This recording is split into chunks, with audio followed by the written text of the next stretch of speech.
वो मैं ये कह रहा था कि अगर आपने हमारा चैनल अभी तक सब्सक्राइब नहीं करा तो अब भी कर दो, नहीं तो बड़ा पछताओगे, बड़ा पछताओगे।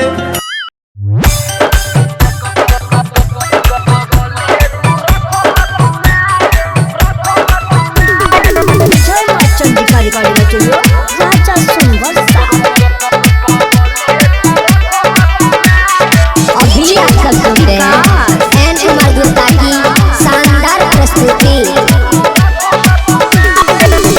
कहिया हमर अगुआ देख हमर अंगन दुआरे, कहिया हमर अगुआ देख हमारा अंगन दुआरे, कहिया हमर अगुआ देख हमारा अंगन दुआरे। कबले तू रख बकुआरे, कोई दो बियाह हो पापा, कबले तू रख बकुआरे, कोई दो बियाह पापा।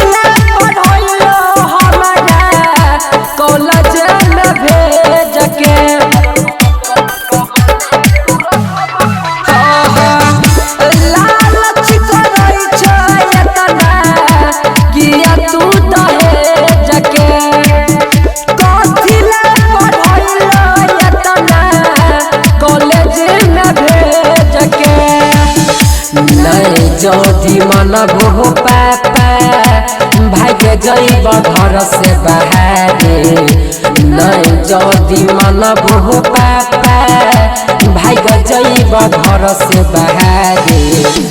कोई तो बियाह हो पापा, कबले तू रख बकुआरे, कोई तो बियाह हो पापा, कबले तू रख बकुआरे, कोई तो बियाह पापा।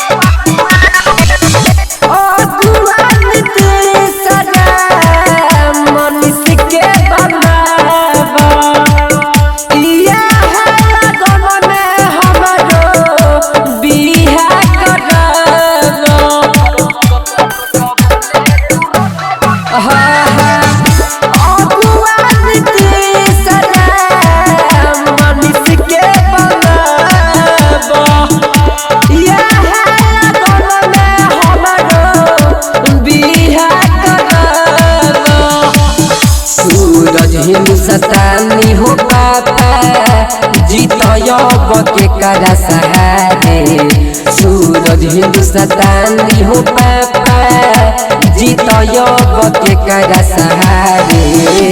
कोई तो बियाह हो पापा, कबले तू रख बकुआरे।